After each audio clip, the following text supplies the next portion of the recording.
Chazak ou Baruch.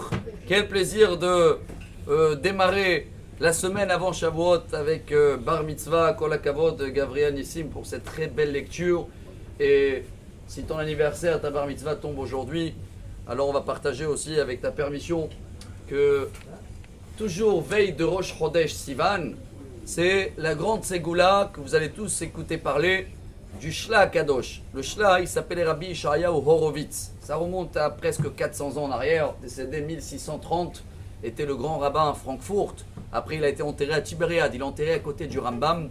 Et lui, il a instauré que tous les veilles de Rosh Chodesh Sivan, donc aujourd'hui, on est le 29 Iyar, il y a la plus grande, le plus beau moment pour prier pour l'éducation des enfants ou des petits-enfants, ou pour cela que Bezrat Hashem aime arrière petits-enfants. C'est le moment. Vous allez me demander pourquoi.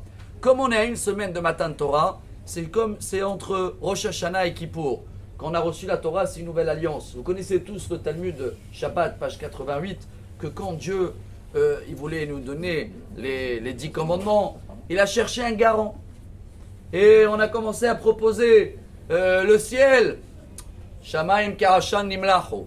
Non, le ciel, et des fois il est clair, des fois il est gris. C'est pas un bon garant. La terre. La terre aussi, des fois elle est sec, des fois elle est mouillée. C'est pas bon. Les montagnes, les étoiles, Shemesh, Yareach.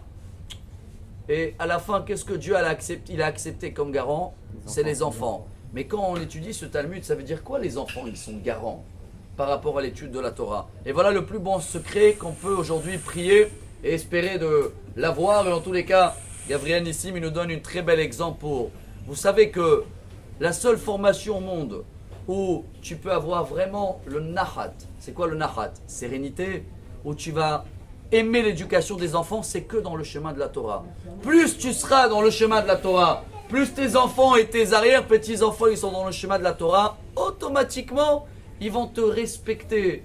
Ils vont avoir du kavod vis-à-vis de toi. Ils vont toujours calculer, faire le respect de papa, maman, grand-père, grand-frère. Tout ça, c'est marqué haut dans la Torah.